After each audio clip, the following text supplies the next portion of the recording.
విజయం నీదవుతుంది అన్న సమయంలో, విజయం ఒక్క అడుగు దూరంలో ఉంది అనే సమయంలో, ఒక్క అడుగు వెనక్కి వేసి నీ విజయానికి నువ్వే విలన్‌గా మారుతావు. ఈ విషయం నీకు తెలుసా? చూద్దాం. నీకొక అవకాశం వచ్చింది.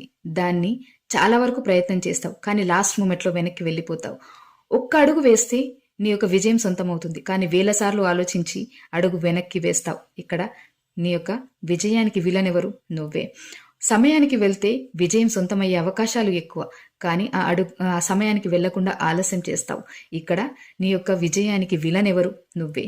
ఇక్కడ మనం ఒక్క అడుగు దూరంలో ఉంది. ఆ విజయం ఎలాగైనా నా సొంతం అవుతుంది అనే క్రమంలో నువ్వు ఆ ఒక్క అడుగు వేయడానికి వందల సార్లు ఆలోచించి అడుగు వెనక్కి వేసి నీ యొక్క విజయానికి నువ్వే విలన్‌గా మారిపోతూ ఉంటావు. దీనికి కారణం సెల్ఫ్ సాబొటేజ్ అంటారు దీన్ని సైకాలజీలో. అంటే స్వీయ విధ్వంసం. నిన్ను నువ్వు చేసుకుంటావు. ఇక్కడ నీ మనసు, మెదడు, ఆలోచనలు చేసేటువంటి మాయలో నువ్వు పడిపోతా ఉంటావు. ఇక్కడ భయంతోటి కారణం కాదు.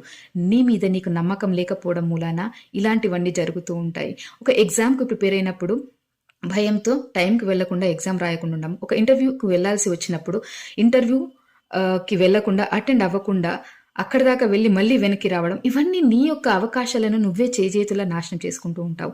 అలా కాకుండా ఒక్క అడుగు ముందుకు వేసి నీ మీద ఒక్కసారి నమ్మకంతోటి అడుగు ముందుకు వేయి. విజయాన్ని సొంతం చేసుకో.